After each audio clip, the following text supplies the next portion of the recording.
Hi viewers, welcome again. Next what are the features of Java? Java యొక్క features ఏంటండి? మనకు Java ఉపయోగించడం వల్ల మనకి ఏంటి బెనిఫిట్స్? త్వరగా మనకు ఊప్స్ యొక్క ఫీచర్స్ అనేటివి మనం డిస్కస్ చేసాం. ఇప్పుడు ఫీచర్స్ ఆఫ్ జావా. జావా యొక్క ఫీచర్స్, జావా ప్రోగ్రామింగ్ లాంగ్వేజ్ యొక్క ఫీచర్స్. ఇక్కడ మనకు Java is a simple programming language. ఎందుకంటే సింపుల్ స్టేట్మెంట్స్ ద్వారా మనం ప్రోగ్రామ్ ని మనం డెవలప్ చేయొచ్చు. సో దట్ ఈస్ తర్వాత అందులో మనకు సపరేట్ క్యారెక్టర్ సెట్ అనేది ఉంటుంది. ప్లస్ మైనస్ ఇలాంటి సింబల్స్ అన్నిటిని ఉపయోగించి మనం మ్యాథమెటిక్స్ ప్రాబ్లమ్స్ ని సాల్వ్ చేయొచ్చు. So it is a simple and it is object oriented programming language. Object without object we can't write any simple program in Java. That is object. Robust and security, distributed, platform independent, multi-threading, dynamic binding, platform independence. These are the features of Java. First one, simple.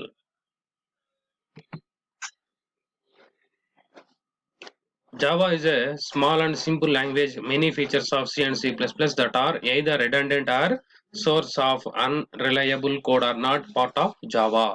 Means మనకు జావాలో ఇందాక మనం చెప్పిన విధంగా simple statements తో మనం programme అనేది develop చేయొచ్చు. Operators అనేటివి ఉన్నాయి, అది ఇలా ఉపయోగించి మనము ప్రోగ్రామ్ ని ఈజీగా డెవలప్ చేయొచ్చు. So that is called as simple. Simple is the first feature of Java. అదేవిధంగా C++ లో మనం ప్రోగ్రామ్ ని ఇంప్లిమెంట్ చేయడానికి పాయింటర్స్ అనే కాన్సెప్ట్స్ కొన్ని మనం ఉపయోగిస్తాం. So pointers are so conflict to write a program, to develop a program. So అలాంటి కాన్ఫ్లిక్ట్స్ అనేటివి మనకు జావా అనేటిది ఉండదు. సింపుల్ గా ఈజీగా మనము ప్రోగ్రామ్ ని డెవలప్ చేయొచ్చు. Java uses many constructs of C and C++. సిలో లాగా C++ లో ఉన్నట్టు విధంగా మనకు మెథడ్స్, ఫంక్షన్స్ ఇవైతే ఏమున్నాయో అవన్నీ కూడా మనము జావాలో కూడా ఉపయోగించుకొని ప్రోగ్రామ్స్ ని ఈజీగా మనం డెవలప్ చేయొచ్చు. That is simple. Next, object. Java is a pure object oriented programming language. So without object మనం జావాలో ప్రోగ్రామ్ అనేది రాయలేం. సో ఆబ్జెక్ట్ ఉండడం వల్ల మనకి ఏంటి బెనిఫిట్ ఏంటంటే, Java is true object-oriented language. Almost everything in Java is an object. All program code and data reside within object and objects and classes. So object ఉండడం వల్ల మనకి ఏంటంటే మనం డేటాని మ్యానిపులేట్ ఈజీగా చేయవచ్చు. అంటే డేటాని మార్పు చేయడం కానీ, యాడింగ్, తర్వాత డెలీషన్, లేదా కొత్త డేటాని మనం మార్పు చేయడం, ఇలాంటివన్నీ కూడా మనం ఈజీగా పెర్ఫామ్ చేయొచ్చు. That is the main purpose of creating an object. Next, robust and security. Robust and security means Java is a redundant robust language. అంటే మనం ఒకసారి ప్రోగ్రామ్ రాసి డిఫరెంట్ కైండ్ ఆఫ్ ప్రాబ్లమ్స్, అంటే సేమ్ కైండ్ ఆఫ్ ప్రాబ్లమ్స్ ఎన్నిసార్లు అయినా మనం solve చేయొచ్చు. That is robust. It provides many safeguards to ensure reliable code. అంటే మనకు ఈ యొక్క కోడ్ ని outside of the people ఈజీగా యాక్సెస్ చేయడానికి అవకాశం ఉండదు. Because object is strictly secured. మనకు యాక్సెస్ ఫైల్స్ ఉన్నాయండి ఈ జావాలో. అంటే పబ్లిక్, ప్రైవేట్, ప్రొటెక్టెడ్ ఇలాగా మనకు యాక్సెస్ స్పెసిఫైర్స్ ఉన్నాయండి. ఈ విధంగా మనకు ఫర్ ఎగ్జాంపుల్ మనం ఎంఎస్ ఆఫీస్ గమనించినట్లయితే కొన్ని ఫైల్స్ ఓపెన్ చేయాలంటే పాస్వర్డ్ అడుగుతుంది. సో పాస్వర్డ్ మనం ఇచ్చినట్లయితే ఆ ఫైల్ ఓపెన్ అవుతుంది. So that is the security feature. ఆ విధంగా మనకి ఇక్కడ కూడా ఏంటంటే ఆబ్జెక్ట్ ని కాల్ చేయడానికి మనకు అథెంటికేషన్ అనేది అవసరం. సో ఆ విధంగా అథెంటికేటెడ్ గా ఉంటేనే మనం ఆబ్జెక్ట్ ని మనం యాక్సెస్ చేయడానికి ఈజీ అవుతుంది. అంటే యాక్సెస్ స్పెసిఫైర్స్ అనేటివి ఉంటాయి కాబట్టి it is robust programming language. It provides many safeguards to ensure reliable code. అంటే ఈ విధంగా యాక్సెస్ స్పెసిఫైర్స్ అనేటివి, తర్వాత ఆబ్జెక్ట్ అనేది it is purely prohibited. So it has strict compile time and run time checking for data types. ఇక్కడ మనకి ఏంటంటే జావాలో ఉన్నటువంటి డేటా టైప్స్ పవర్ఫుల్ గా ఉంటాయండి. సిలో ఉన్న విధంగా జావాలో కూడా డేటా టైప్స్ ఉన్నాయి. సో జావాలో మనకు అది నెక్స్ట్ చాప్టర్ లో నేను ఎక్స్ప్లెయిన్ చేయడం జరుగుతుంది డేటా టైప్స్ ఏంటి అనేసి. It maintains garbage collection. That is the main ఇది ఇక్కడ మనకు ఉన్నటువంటి ఫీచర్. సో C++ లో సపరేట్ గార్బేజ్ కలెక్షన్ అనేది అంత రెడండెంట్ గా ఉండదండి. So here every object can allocate the memory and deallocate the memory. That is done by automatically by Java programming language. That is called as a garbage collection అనేది separate గా ఉంటుంది. That is robust and security. Next, distributed. ఈ distributed గురించి చెప్పాలంటే ఇప్పుడు మనకు ఉన్న pandemic situation గురించి ఒకసారి చెప్పాలంటే ఇప్పుడు ప్రతి ఒక్క సాఫ్ట్వేర్ ఇంజనీర్ సాఫ్ట్వేర్ జాబ్ ఉన్న ప్రతి ఒక్కరు కూడా వర్క్ ఫ్రమ్ హోమ్ అనేది చేస్తున్నారు. Work from home. సో వాళ్ళ ఇంట్లో వాళ్ళకు నెట్వర్క్ అనేది ఉంటే చాలు, వాళ్ళు ఇంట్లోనే వాళ్ళ యొక్క సాఫ్ట్వేర్ జాబ్ ఏదైతే ఉందో అదంతా కూడా ఇంట్లోనే వాళ్ళు పెర్ఫామ్ చేస్తున్నారు. ఇది ఎలా సాధ్యమైందంటే చూడండి, because of feature in programming language, జావాలో ఉన్నటువంటి ప్రోగ్రామింగ్ లాంగ్వేజ్. సో డిస్ట్రిబ్యూటెడ్ అనేది ఈ వర్క్ ఫ్రమ్ హోమ్ అనే దానికి మనకు బెస్ట్ ఎగ్జాంపుల్ గా చెప్పొచ్చు. సో ఈ డిస్ట్రిబ్యూటెడ్ ఎన్విరాన్మెంట్ లో ఎలా ఉంటుందంటే task will be distributed among various programmers or developers. అంటే మన టాస్క్ ను డిఫరెంట్ పీపుల్ కి అసైన్ చేసి గ్రూప్ టుగెదర్ ఒకేసారి మనము యొక్క డెవలప్ చేయడానికి కంబైనింగ్ చేసి అప్లికేషన్ డెవలప్ చేయడాన్ని డిస్ట్రిబ్యూటెడ్ అని అంటామండి. That is Java distributed environment. It has ability to share both data and programs. So ఒక డెవలప్ చేయడానికి ప్రోగ్రామర్ కావాల్సినటువంటి ఇన్ఫర్మేషన్ ని అదేవిధంగా ప్రోగ్రామ్స్ ని షేర్ చేయడానికి ఒక డిస్ట్రిబ్యూటెడ్ ఎన్విరాన్మెంట్ అనేది చాలా చక్కగా ఉపయోగపడుతుంది. సో జావా అనేది first based on internet. So internet లో మనం చక్కగా ఉపయోగించుకోవడానికి డెవలప్ చేసిన language Java programming language. Java applications can open and access remote objects and internet as easily as they can do in local system. చూడండి, మనకు Java వల్ల remote system లో ఉన్నటువంటి డేటా ఇన్ఫర్మేషన్ ని కూడా మన లోకల్ సిస్టమ్ లో ఏ విధంగా యాక్సెస్ చేయగలుగుతాము ఎంత ఈజీగా. సో ఆ విధంగా యాక్సెస్ చేసి మనం డేటాని మన వర్క్ ని మనం ప్రాపర్ గా చేయవచ్చు. That is called as distribute. Next feature platform independent. చూడండి, వెరీ ఇంపార్టెంట్ ఫీచర్ అండి. That is platform independent.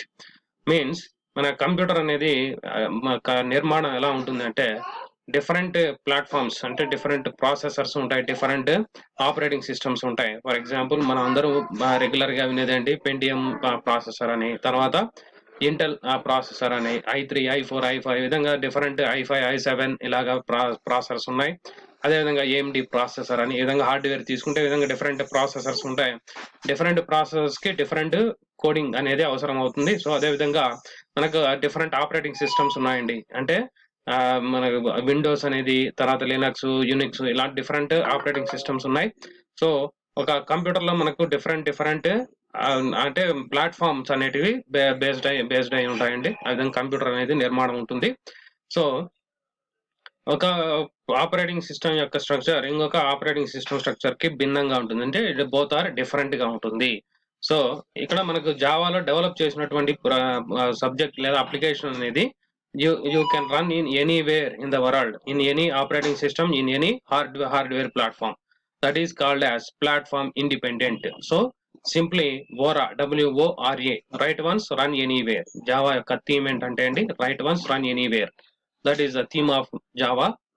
So it is called as platform independent. Java programs can run any system easily. That is platform independent. Next multi threading. It is a programming specific అండి. ఇది మనకు ఏ విధంగా simple గా చెప్పాలంటే మనం Windows అనేది ఉపయోగించినట్లయితే multi task అనేది చేస్తుంటాం. అంటే ఫర్ ఎగ్జాంపుల్ ఒకేసారి మనం పాటలు వినొచ్చు, అదే విధంగా వేరే డేటా డాక్యుమెంట్ టైప్ చేయొచ్చు. ఈ విధంగా డిఫరెంట్ టాస్క్స్ ని మనం ఒకేసారి పెర్ఫామ్ చేయొచ్చు. అదే విధంగా జావాలో this is programming concept multithreading అని అంటాం. సో ఈ మల్టీ థ్రెడింగ్ ద్వారా ఏంటంటే డిఫరెంట్ ఆబ్జెక్ట్స్ ని మనం డిఫరెంట్ ఆబ్జెక్ట్స్ యొక్క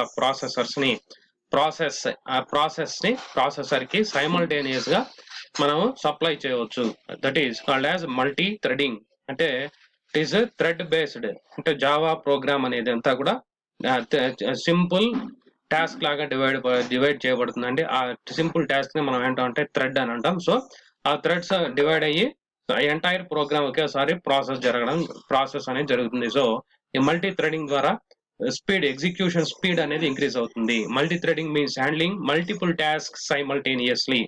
it is a programming task. Programming సంబంధించినటువంటి టాస్క్స్ ని మనము అంటే ఒకేసారి మనము 2-3 ఆబ్జెక్ట్స్ యొక్క వర్క్స్ ని సైమల్టేనియస్ గా మనం ఎగ్జిక్యూట్ చేయొచ్చు. That is called as multi threading. This means that we need not wait for application to finish one task before another. ఒక టాస్క్ అయిన తర్వాత ఇంకో టాస్క్ చేయాలని లేకుండా మనము సైమల్టేనియస్ గా టాస్క్స్ ని పెర్ఫామ్ చేయొచ్చు. That is called as multithreading. Next dynamic binding. Java is dynamic language.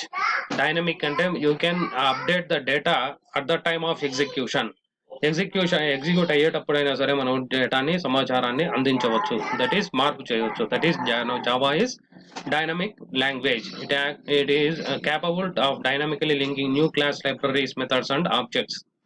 అంటే మన ప్రోగ్రామ్ ఎగ్జిక్యూట్ అయ్యేటప్పుడే కొత్త లైబ్రరీస్ నుంచి ప్రోగ్రామింగ్ లేదా మనకు సబ్జెక్ట్ అవసరమైంది we can add from dynamically, that is called as dynamic binding. Next, Java program structure, that is about మనకు Java features. ఇంతవరకు మనం జావా ఫీచర్స్ మనము ఎక్స్ప్లెయిన్ చేయడం జరిగింది. ఒకసారి చూడండి జావా ఫీచర్స్ ఏమున్నాయండి. క్లాస్, ఆబ్జెక్ట్, తర్వాత ప్లాట్ఫామ్ ఇండిపెండెంట్, ఈ విధంగా మనకు డిఫరెంట్ డైనమిక్ బైండింగ్, ఈ విధంగా మనకు జావా యొక్క ఫీచర్స్ ఉన్నాయి. సో ఈ ప్రత్యేకతల వల్ల జావా అనేది unique and featured programming language అయిందండి. ప్రతి ఒక్కరు ఉపయోగిస్తున్నారంటే దీనిలో ఉన్న అద్భుతమైన ఫీచర్స్ వల్ల ఇది బాగా డెవలప్ అయింది. Next Java program structure, very important అండి. జావాలో ప్రోగ్రామ్ రాయడానికి మనం ఏ స్టెప్స్ ని ఫాలో అవ్వాలి. సో సిలో మనం ప్రోగ్రామ్ రాయాలి అని అంటే ఫస్ట్ ఒక డాక్యుమెంటేషన్ సెక్షన్, తర్వాత మెయిన్ పార్ట్, అదేవిధంగా గ్లోబల్ వేరియబుల్ డిక్లరేషన్ అని ఈ విధంగా మనకు ఒక మెథడ్ ని ఫాలో అవుతూ ప్రోగ్రామ్ ని మనం డెవలప్ చేయాలి. సేమ్ ఇక్కడ కూడా జావాలో కూడా మనము ఒక స్ట్రక్చర్ ని ఫాలో అవుతూ మన ప్రోగ్రామింగ్ లాంగ్వేజ్ ని రాయాల్సి ఉంటుందండి. ఇందులో మొదటి section documentation section. Here document అనేది సికి ఇక్కడికి జావాకి చాలా డిఫరెన్స్ ఉంటుందండి.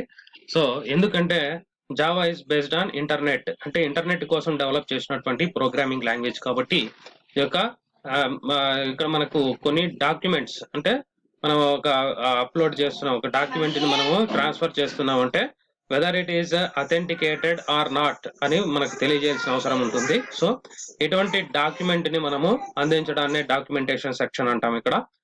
ఇక్కడ ఏపీఐ డాక్యుమెంట్స్ అని ఉంటాయండి జావాలో. అప్లికేషన్ ప్రోగ్రామింగ్ ఇంటర్ఫేస్ డాక్యుమెంట్స్ అని ఉంటాయి.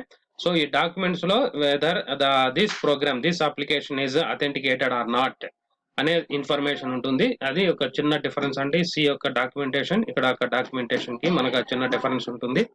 Next section package statement. ఇక్కడ ప్యాకేజ్ స్టేట్మెంట్ అంటే ఏంటంటే మనకు ప్యాకేజ్ మీన్స్ మన ప్రోగ్రామ్ కి ఏమైనా మనకు ఒక డిఫరెంట్ యూనిక్ ప్యాకేజ్ అనేది అవసరమైంది. సో ఆ ప్యాకేజ్ ని మనము ముందుగా డిఫైన్ చేసుకోవడం, లేదా కొత్త ప్యాకేజ్ ని క్రియేట్ చేస్తున్నాం. So we can create a package. So ఆ విధంగా కొత్త ప్యాకేజ్ ని క్రియేట్ చేయడానికి ప్యాకేజ్ స్టేట్మెంట్ అనేది అవసరమవుతుంది. ఈ ప్యాకేజ్ స్టేట్మెంట్ ఈజ్ ఆప్షనల్, అంటే ప్రతి ప్రోగ్రామ్ లోను ప్యాకేజ్ స్టేట్మెంట్ ఉపయోగించాల్సిన అవసరం ఉండదు. So next import statements. Compulsory import statements అనేది ఉండాలండి. లైక్ సి లాంగ్వేజ్ లో మనము ఏ విధంగా hash include stdio.h standard input output header files ఆ విధంగా మనం ఉపయోగిస్తున్నాము. సేమ్ ఇక్కడ కూడా ఇంపోర్ట్ స్టేట్మెంట్స్ లో ఇన్పుట్ అవుట్పుట్ మన విధంగా ఉపయోగించాలండి. స్టేట్మెంట్స్ ప్యాకేజెస్ మనం ఇక్కడ కూడా ప్యాకేజెస్ ఆల్రెడీ జావాలో ఉన్న ప్యాకేజెస్ ని ఉపయోగించుకుంటాం ఇక్కడ. సో ఇన్పుట్ అవుట్పుట్ ప్యాకేజ్, అదే విధంగా మనకు డిఫరెంట్ ప్యాకేజెస్ ఉంటాయండి. మనకు అవసరమైనటువంటి ప్యాకేజెస్ ని ఇంపోర్ట్ చేసుకోవాల్సిన అవసరం ఉంటుంది. అంటే ఇక్కడ ఏంటంటే మన ప్రోగ్రాము ఎగ్జిక్యూట్ అవ్వక ముందే ఇంపోర్ట్ లో ఉన్నటువంటి స్టేట్మెంట్స్ అనేవి ఎగ్జిక్యూట్ కావడం జరుగుతుంది. That is import. అది ఇంపోర్ట్ స్టేట్మెంట్స్ అనేవి కంపల్సరీ మన ప్రోగ్రామ్ నీడ్ అవసరాన్ని బట్టి మనం ఉపయోగించాల్సి ఉంటుంది.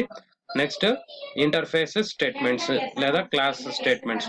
డైరెక్ట్ గా క్లాస్ అయితే క్లాస్ డిక్లేర్ చేసుకోవచ్చు, లేకుంటే ఇంటర్ఫేస్ అనేది మనం డిక్లేర్ చేసుకోవచ్చు. తర్వాత అగైన్ సిలో లాగా మెయిన్ మెథడ్ అనేది ఉండాలండి compulsory. What is the need of main method అంటే వితౌట్ మెయిన్, మనకు మెయిన్ మెథడ్ అనేది లేకుండా ప్రోగ్రామ్ ఎగ్జిక్యూషన్ అనేది జరగదు. ఎందుకు జరగదు అని అంటే మెయిన్ లో మనకి ఏంటుందంటే ఒక ఆర్గ్యుమెంట్ అనేది పాస్ చేయబడుతుంది. ఆర్గ్యుమెంట్ ఏంటి అంటే the path where the program will be stored. మన మెమరీలో ప్రోగ్రామ్ ఎక్కడ స్టోర్ చేయబడింది అని ఒక పాత్ ఆర్గ్యుమెంట్ గా పాస్ చేయడం జరుగుతుంది. That is main method class. And ఆ యొక్క మెయిన్ మెథడ్ లో ఉన్నటువంటి డెఫినేషన్స్ ఏమున్నాయి అనేది మనం ఇక్కడ ఉపయోగిస్తాం. That is Java program structure. Once again మళ్ళీ ఒకసారి చూడండి, జావాలో మనకు ఏమి ఉంటాయి సెక్షన్స్ అంటే documentation section, package statement, import statements, interface statements, class definitions, main method class, అదేవిధంగా డిఫరెంట్ మెథడ్స్. ఇవి మనకు ప్రోగ్రామ్ రాయడానికి ఏమైతే అవసరమైతే అవన్నీ మనం ఇక్కడ డిక్లేర్ చేసుకోవడం జరుగుతుంది. So that is about features of Java program structure. So నేను ఇందాక చేసినటువంటి ఈ వీడియో ఈ రోజుకి మోర్ దాన్ ఎనఫ్. సో ఈ again we will meet in another video. Thank you.